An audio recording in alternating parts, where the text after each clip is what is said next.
Good afternoon, Mr. Daniels. Please switch on your mic.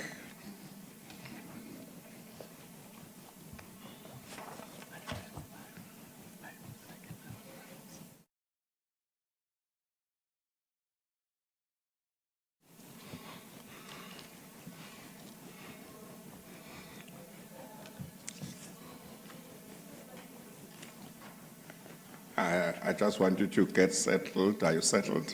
I'm settled, Chief Justice. Okay, all right. Let me welcome you to this interview. Thank you very much for availing yourself for the interview so that you can be considered for appointment as a judge of the Labor Court. I will ask you some questions, and some of the commissioners will put questions to you as well, and we'll do so in order to see how you satisfy the selection criteria that we have adopted for the selection of judges. Now, I know you from many years ago. Indeed, Chief Justice. Were you at Chettle Thompson, or were you with trade unions many years ago when I met you? Chief Justice, I appeared before you in 1998. That was a long time ago. The NUMSA and Transportation Motor Spares matter. Oh, yes, you were with NUMSA at the time. Correct, Chief Justice. Until the year 2000. Yeah, that's quite a long time ago. It is, Chief Justice. Yes.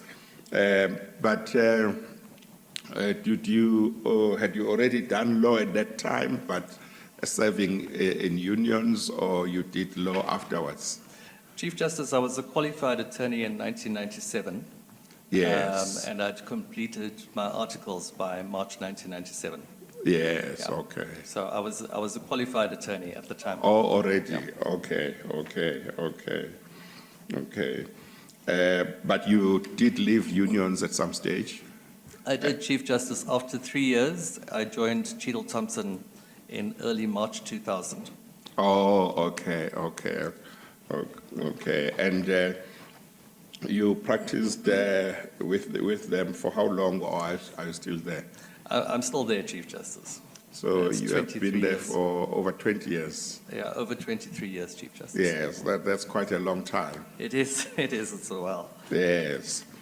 Yeah, I see that in terms of academic qualifications, you hold a BA degree, an LLB and an LLM, is that right? That's correct, Chief Justice. And your LLM is in international human rights? That's very correct, yes. And you got your BA at UCT? Correct, Chief Justice. And your LLB at the University of the Western Cape? Correct, Chief Justice. Yes. And your LLM at the University of Northwestern University, Chicago? That's correct, Chief Justice. Yes. And of course, being involved at Chettle Thompson, you would have been exposed to a lot of labor law work. Chief Justice, I was exposed to almost exclusively labor law work. Yes. I did dabble in defamation matters as well. Yeah. The odd delictual claim, etc. But for the most part, it was labor work. Yes. But it related both to representation of the unions, but from time to time also dealing with employers. Yeah. And of course dealing with the unions as employers. Yes. Okay. And did you appear and argue cases yourself at the labor court? Indeed, Chief Justice. From the time I joined NUMSA, I was in and out of court on a regular basis. Yes. When I joined Chettle Thompson, I realized at that point that I was in need of some training. Yeah. So for the initial 1 or 2 years, I was simply using counsel and learning as much as I could. Yes. And thereafter, I began appearing on a regular basis. So for many of the years that you have been at Chettle Thompson, you have appearing in the labor court, arguing the cases yourself, conducting trials. Is that correct? That's correct, Chief Justice. And dealing with motion matters as an attorney? Indeed, opposed matters, trials, etc. Yes. Yes. Have you also appeared in the Labour Appeal Court by any chance? I did, Chief Justice, on 2 occasions. Yes. The first judgment was handed down, and the other one was settled following arguments between the parties. Yeah. Okay. So, and have you had an opportunity to act in the Labour Court? Chief Justice, I've acted on 2 occasions for very short periods. So that was in June and December 2012. Yes. How did you find acting as a judge? Of course, it's very different in some ways, and in other ways, it's very similar. Yes. You know, obviously, as an attorney, you advocate for your client's case, but in presenting legal opinions, etc., it's very akin to drafting of a judgment. Yes. Because you would balance the evidence, apply the law to the evidence, and arrive at an objectively, hopefully correct outcome. Yes. Yes. But yes, it was. And on my very first matter at the Labour Court, I had a gentleman appear before me who, in most of the time that I've been at Cheadle's, he was on the other side, and I would say is known to be a fairly robust employer representative, and I had to rule in his favor because the facts suggested that he was correct. So yes, it was very interesting, in some ways challenging, but I enjoyed it. Yes. And I see at paginated page 25, you have listed a number of cases which are reported in the Industrial Law Journal in which you appeared. Is that correct? That's correct, Chief Justice. Is that about 12 cases? Sorry, Chief Justice, I'm just... Paginated page 25. Okay.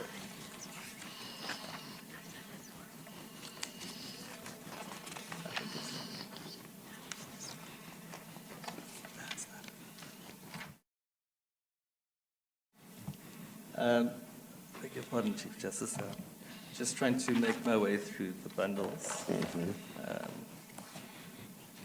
But I know that I did list attached to my CV. Yeah. All the cases. Does yes. 12 sound more or less right? Yes, Chief 12, Justice. 15, or thereabout? Chief Justice, we were asked, I think, to make a selection of the matters. Yeah. And that's what I did. By no means is that a complete list. Yes. Of the judgments. Yes. Okay. And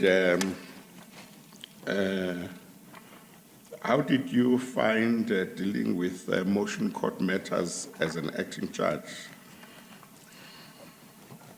Chief Justice, I found them, it was fairly straightforward. I don't think there was any difficulty at all. Yes. I mean, the one matter in which I did reserve judgment was worthy of further deliberation, and that was over the festive period. Otherwise, it would have been a little bit sooner. Yes. But yes, I think for the most part there wasn't any difficulties at all. Yes. What can you share with this body on challenges that come with Section 157 of the Labor Relations Act in terms of concurrent jurisdiction between the Labor Court and the High Court and exclusive jurisdiction in regard to certain matters on the part of the Labor Court? Chief Justice, I've heard what has been said in relation to the original intention of the drafters, but of course the Constitution requires certain things, and the LRA has to be interpreted in accordance with the Constitution. I think that at the end of the day, there really wasn't much to debate. as Justice Nugent pointed out ultimately in the Makanya decision. I mean, at the end of the day, it's clear what the Labour Court had jurisdiction in relation to. That's 157.1, and it's clear where the concurrent jurisdiction lies as well. So it was a bit confusing, and as Justice Nugent pointed out, I think what our courts have tended to do is to confuse jurisdiction with the merits of the dispute. But I've always thought 157 was very clear.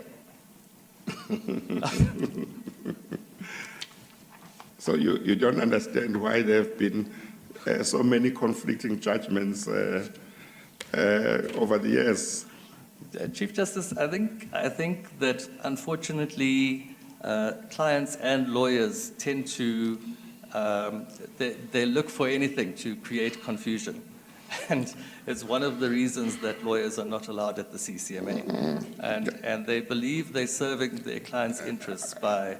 Just tell me some of the cases over which there have been debates whether the High Court does have or doesn't have jurisdiction, or the Labour Court has jurisdiction. Well, I think, am I permitted to refer to one of my own matters? If it's a reported judgment or it's a judgment you have done, it's fine. Okay. But we would like it more if you tell us about those that we can find in the law reports. Okay. The judgment, I mean, the Makanya judgment, for example, that was a judgment that went as far as the SCA, and Justice Nugent delivered the judgment. And in that matter, if I recall correctly, I may be confusing it. In fact, let me address you on the Samsa and Mackenzie matter. In that matter, what matter is it called? It's the South African Maritime and Safety Association. Is that your matter? Oh, no. My matter is not reported, but we are planning to appeal. Oh. So it will be reported at some point. Mm-hmm. So in the Mackenzie matter, the individual had been dismissed. He'd referred his unfair dismissal case to the CCMA, and the parties had reached a settlement there. And subsequent to that, he then brought his case in the High Court. And in the High Court, he alleged that there was an implied, alternatively express, further alternatively tacit. I've always understood express and tacit to be the same thing, but I mean implied and tacit to be similar, but he pleaded it in that manner. And he said, well, there's I'm sorry, he says there was an implied or tacit term. He said there was an implied, alternatively express, alternatively tacit. Term that says what? That says that there can be no dismissal without just cause. Without just cause. Exactly. Oh, okay. And he then brought that claim in the High Court. And the court found that it retained jurisdiction in the matter. And the court was at a loss to understand why the respondent, I believe, had taken a jurisdictional point to begin with. Because it was pleaded as a contractual matter, and the Constitutional Court, I believe, in the Aba decision, says very clearly that you assess jurisdiction based on the pleaded case. And what he had pleaded in the High Court was a contractual case. And obviously the High Court has jurisdiction in relation to breaches of contract in terms of our common law, and therefore there should have been no debate at all about jurisdiction. But what Justice Nugent does do is he points out the pitfalls of where parties have gone wrong previously and so forth. Ultimately, I think the case was dismissed on the basis of there being no merit to the case. I mean, there was one further aspect which Justice Nugent did deal with, which is quite important. And he said that where you have a statutory right and your statutory remedy, and you seek to vindicate that right, and you seek that remedy, then you must, of course, follow the statute and follow the path that the statute has laid out for you. In this case, we're talking about the LRA. And where you're not dealing with that dispute, then you are free to follow, to vindicate your rights in the High Court, for instance. And so the court dealt with it in that way, and I think very clearly resolved the dispute as to, or resolved the debate, I should say, as to jurisdiction. Yes, so that's one type of cases that you have told me. Is there another type of case that, in respect of which the High Court and the Labour Court would have concurrent jurisdiction? That would be in relation to constitutional rights, and in relation to employment rights, in relation to an employment dispute, where the applicant essentially is alleging a breach of their constitutional rights.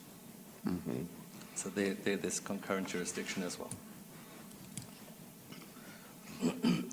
Sorry, Chief Justice. Can you share with the Commission what the requirements are for a temporary interdict? Indeed, Chief Justice. And perhaps before I can do that, I'm just missing Book 2. I've got 1 and 3 of 3, but not Book 2. So the requirements for an interim interdict would be either a prima facie or a final right. And okay. Sorry, just attend to what you need to attend to.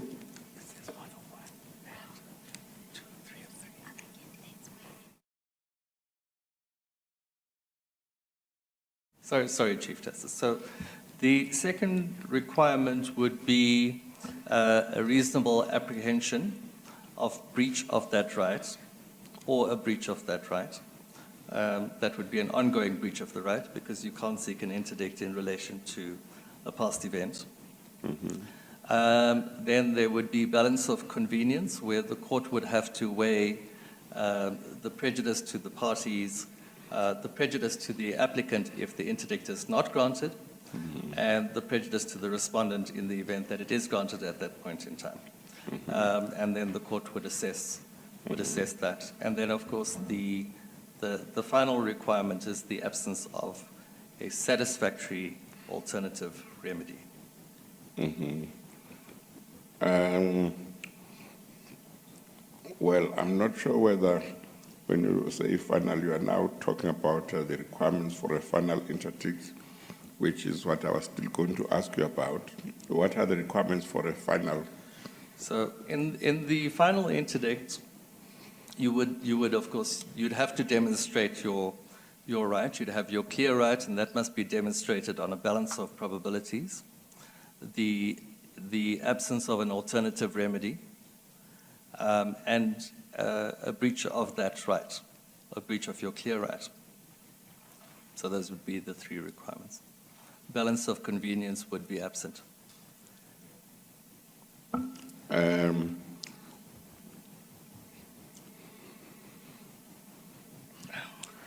Now, if you deal with trials in the labor court, you may find a case where you must draw an inference. Are you familiar with the requirements for drawing an inference in civil matters? I am, Chief Justice. Yes. So in the first place, to draw the inference, it would not only have to be a reasonable inference, mm-hmm. but it would have to be the most plausible inference. Mm-hmm. And the inference would then have to also be consistent with all the evidence that's been presented before that. Obviously, the accepted evidence, not the... With all the established facts. Yes, correct. Yes. I'm going to now give the opportunity to the Judge President of the Labour Appeal Court and Labour Court to put questions to you. Thank you, Chief Justice. Thank you, Chief Justice. Good afternoon, Mr. Daniels. Good afternoon. Good afternoon, Judge President. Mr. Daniels, I think there's some confusion when the Chief Justice asked you if you had motion court matters. You served for 2 weeks, 2 separate weeks, and that was on a Correct. pro bono basis, isn't it? Correct. So you just got Correct. matters. You didn't sit in motion court and trial court. You were just given a certain number of files. Correct, Chief which you Justice. dealt with. Correct, Judge President. Yeah, and you've also said that you appear regularly now. You know, I have this terrible habit of sitting in most of my LSC matters, but you've never ever appeared in front of me, have you? I haven't appeared before you. Have you appeared before? No, I haven't. Sorry. You have, yeah. Yeah. That's why I wondered. But you said you've only appeared in 2 matters in there. Correct. Clearly not one where I was sitting in. No. And then you've also indicated that you've sit in trial courts, motion courts. And I spoke to the judges in the labor court. They say that you do appear on urgent matters, but never in trials, never in motion court. Have they got it wrong? I don't know.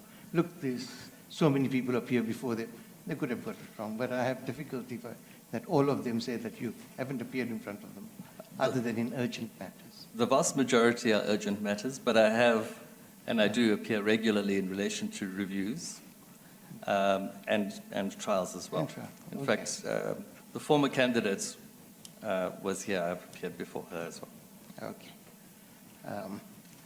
I look at, you are seeking appointment in Johannesburg, am I right? Correct, Judge President.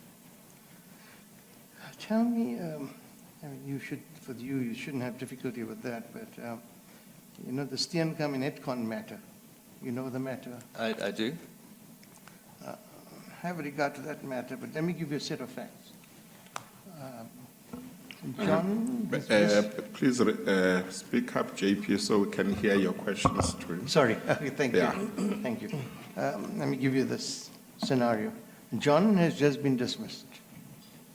He goes to his attorney, and attorney decides to bring an urgent application to the labor court. And he argues that the dismissal was unlawful because the company did not follow the proper process.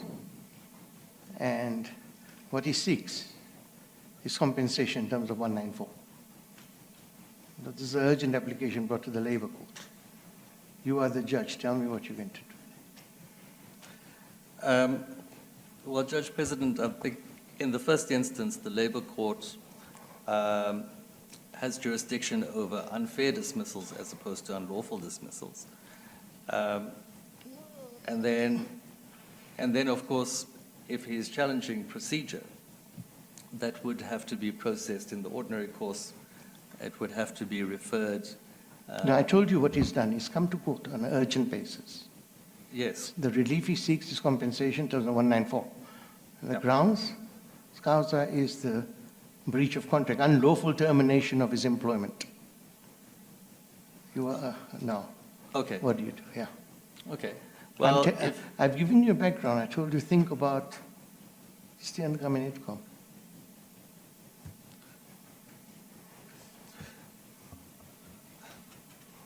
well, Steenkamp and Edcon was very clear that in relation to a mass dismissal, you would have to follow Section 189, capital A 13.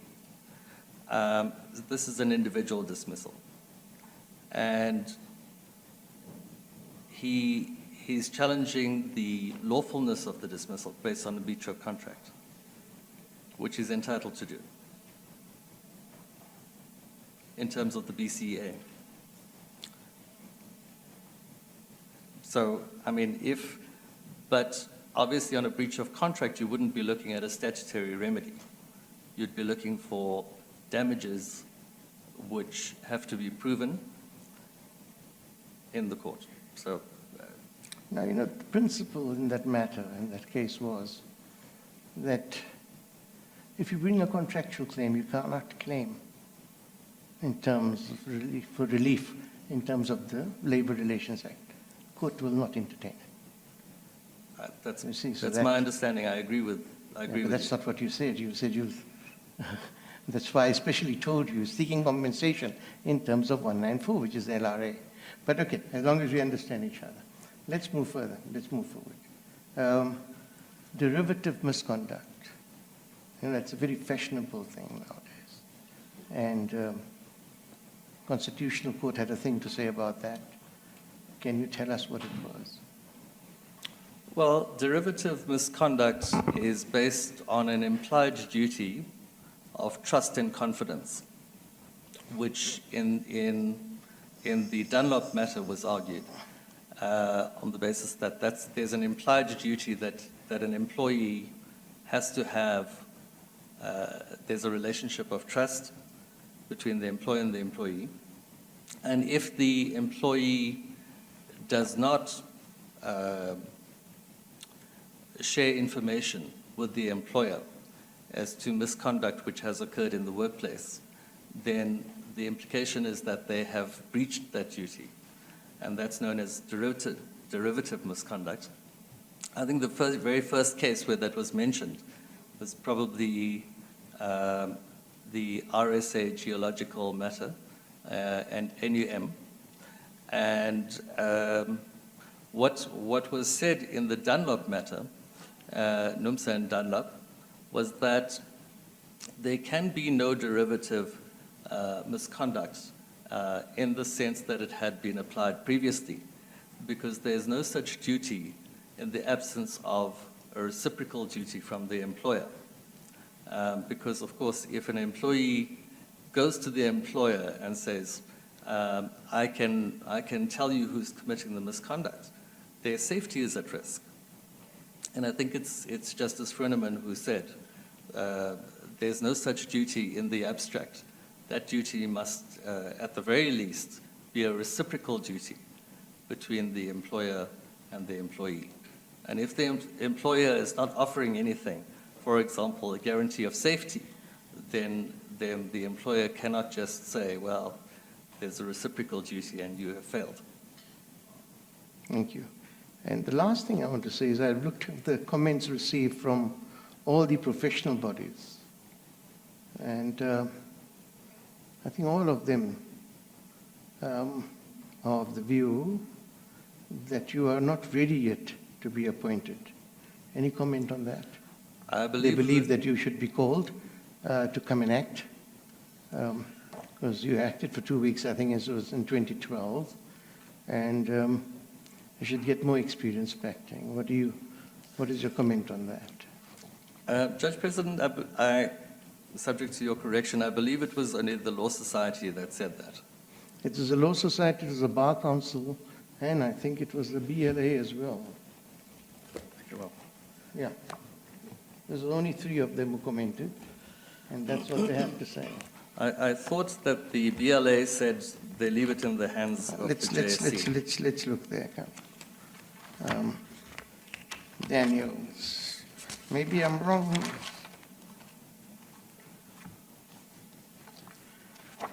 BLA said Mr. Daniels has not received enough exposure as a judicial officer. He will benefit from the more exposure in acting positions in the judicial system. That's what they think.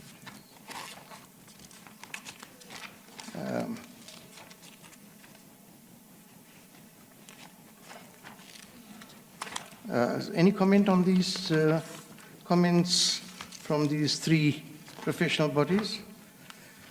Judge President, I think in the first instance, I was approached twice to act. I accepted on both occasions.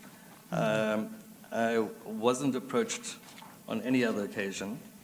And had I been approached, I would have accepted that. But I believe that, as I've mentioned previously, the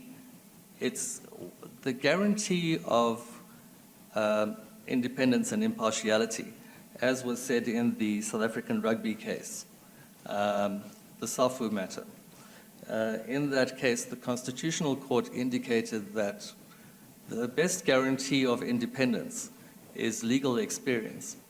I do have that legal experience. I have 23 years of it, 25 years if you include the articles, 28 years if you include the time at NUMSA, a lot of time of which was involved in litigation. And I do have that experience, and that experience and knowledge has equipped me to be impartial, so there's no question about that. Furthermore, I'm not a paper pusher. I appear in courts on a regular basis. And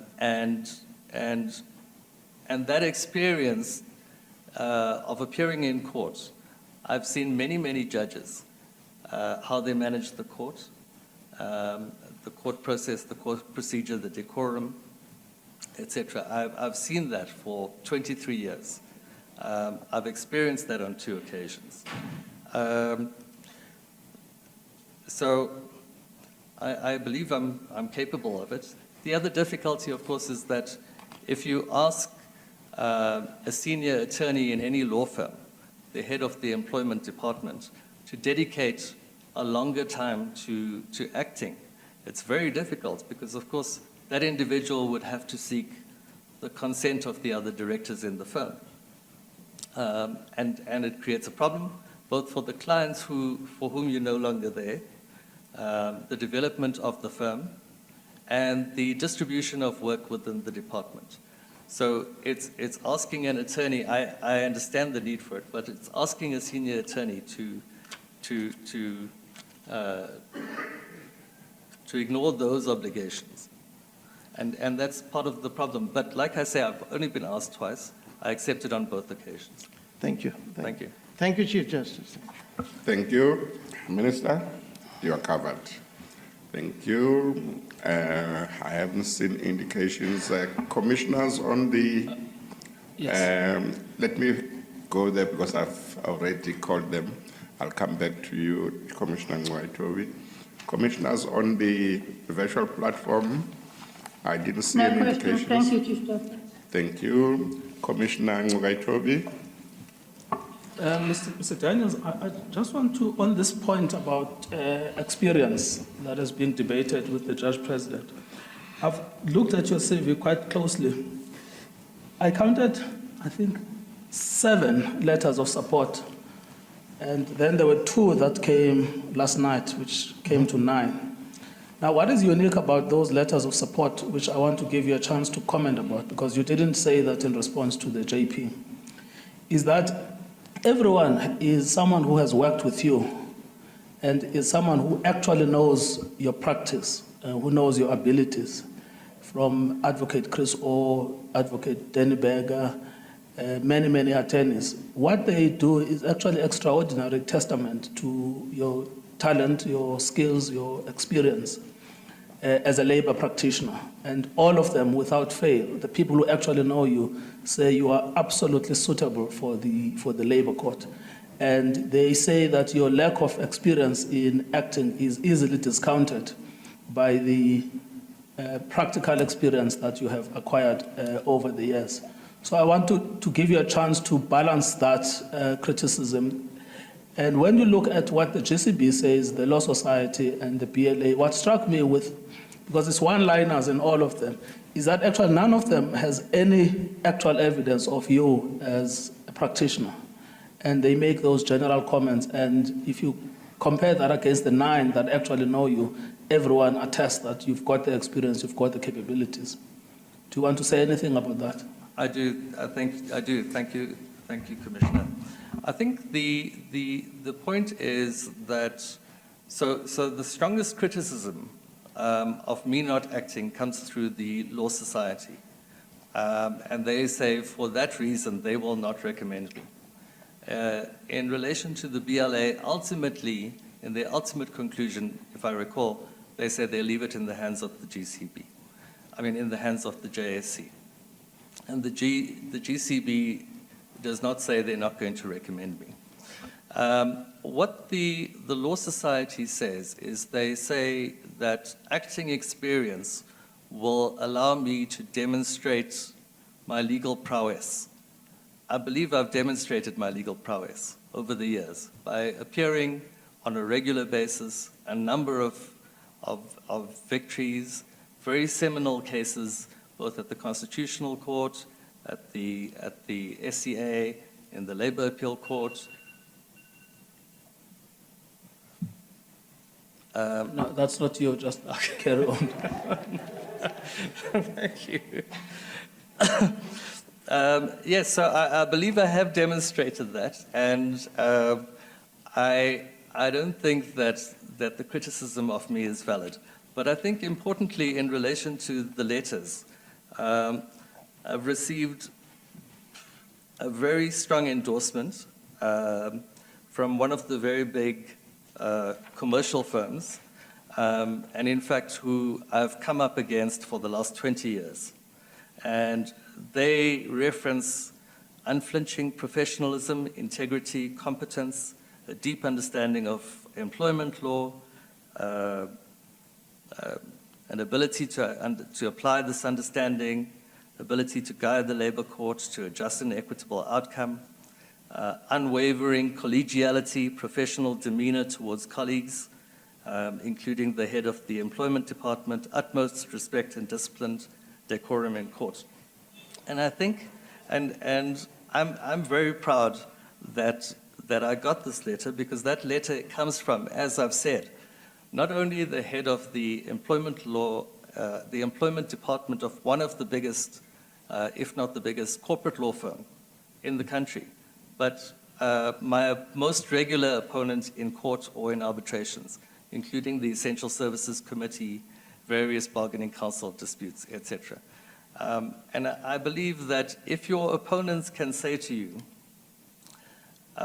well, we support you, then surely that must be a very strong indicator that they have confidence in your ability, they have confidence in your impartiality and independence, and they have confidence that you will be fair.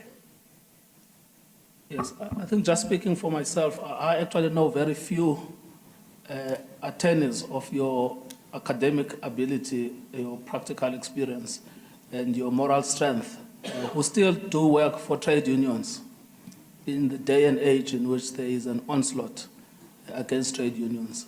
I thought I should say that. Thank you, Commissioner. Want to respond, you may, but you don't have to. No, Thank you, Chief Justice. I accept. Thank you, Commissioner. Thank you. We have come to the end of this interview, Mr. Daniels. Thank you once again for availing yourself.